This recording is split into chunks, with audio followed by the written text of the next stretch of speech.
Welcome back to my YouTube channel. അപ്പോൾ നമുക്ക് എങ്ങനെ ഈസി ആയിട്ട് മുട്ടക്കറി ഉണ്ടാക്കാം നോക്കിയാലോ. അപ്പോൾ ഞാൻ അതിന് വേണ്ടി ഇവിടെ ഇതുപോലെ സവാള കട്ട് ചെയ്ത് വെച്ചിട്ടുണ്ട്, പിന്നെ തക്കാളി. എന്നിട്ട് കുക്കർ അടുപ്പത്ത് വെക്കണം. അതിലോട്ട് കുറച്ച് ഓയിൽ ആഡ് ചെയ്ത് കൊടുക്കുന്നുണ്ട് ഞാൻ.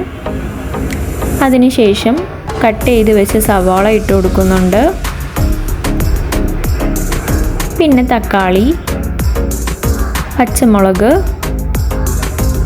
വെളുത്തുള്ളി പേസ്റ്റ്, ഇഞ്ചി പേസ്റ്റ്, ആവശ്യത്തിന് ഉപ്പ്, പിന്നെ ഇതിനെ ജസ്റ്റ് ഒന്ന് മിക്സ് ചെയ്ത് കൊടുക്കണം.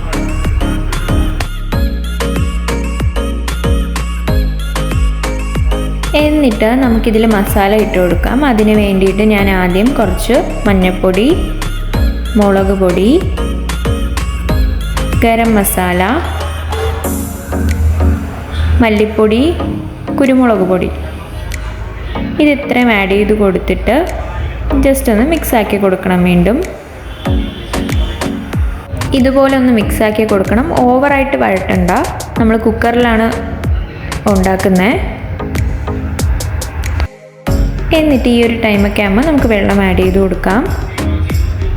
വെള്ളം ആഡ് ചെയ്ത് എല്ലായിടത്തും ഒന്ന് യോജിപ്പിച്ച് കൊടുക്കണം. എന്നിട്ട് നന്നായിട്ട് കഴുകിയെടുത്ത മുട്ട ഞാൻ ഇതിലോട്ട് വെച്ച് കൊടുക്കുന്നുണ്ട്. ഇതുപോലെ ഇതിലോട്ട് വെച്ച് കൊടുക്കാം. എന്നിട്ട് ഞാൻ കുക്കർ അടച്ചു വെക്കുകയാണ്. അടച്ചു വെച്ചിട്ട് ഒരു 2-3 വിസിൽ കേൾക്കുന്നവരെ, ആ ഉള്ളിയൊക്കെ നന്നായിട്ടൊന്ന് വശങ്ങി വരണം. അതിന് വേണ്ടിയിട്ട് 2-3 വിസിൽ. അപ്പോഴത്തേക്കും നമ്മുടെ മുട്ടക്കറി റെഡി ആയിട്ടുണ്ട്.